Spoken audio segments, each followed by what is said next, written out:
कि अपने को निर्बल और दुर्बल समझकर बैठ गए हो कि हम अकेली तो कुछ कर ही नहीं सकते, तो सच में कुछ नहीं कर पाओगी। यदि हमने 1% भी ये विचार बनाया कि लड़ूंगी, जितना सामर्थ्य है उतना लड़ूंगी, तो हो सकता है कि 1 और 2% चांस बने भी जीतने के।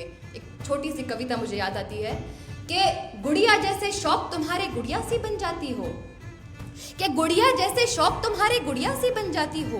गुड़िया जैसे शौक होना बुरी बात नहीं है, लेकिन गुड़िया जैसा बन जाना बुरी बात है। गुड़िया जैसे शौक तुम्हारे गुड़िया सी बन जाती हो। अरे वीर प्रसूता होकर भी क्यों पल पल नीर बहाती हो। अरे क्यों भूल जाती हो अपने भारतवर्ष की उन महान वीरांगनाओं को, अपाला, घोषा, मैत्री, गार्गी। क्यों भूल जाती हो रानी चिन्नम्मा, रानी पद्मिनी। कैसे भूल सकती हो उन माताओं को जिन्होंने वेदों का शंखनाद किया, जिन्होंने अपने लिए युद्ध लड़ा, जिन्होंने इस देश की रक्षा भी करी। कैसे भूल जाती हैं। तो गुड़िया जैसे शौक तुम्हारे गुड़िया सी बन जाती हो। अरे वीर प्रसूता होकर भी क्यों पल पल नीर बहाती हो। अरे शक्ति स्वरूपा हो तुम तो जगदम्बा की अवतारी हो।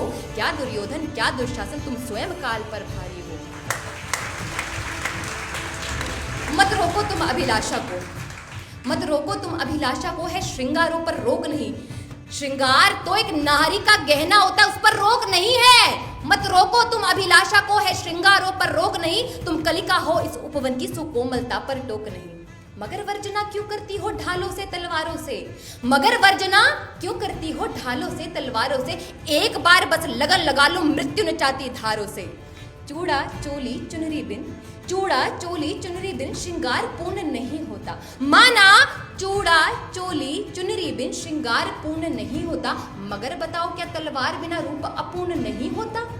रक्त बीज को रक्त रणचंडी का रक्तिम रूप दिखाएंगे, तब तुम खुद चीर बचा लो, कृष्ण कहां तक आएंगे।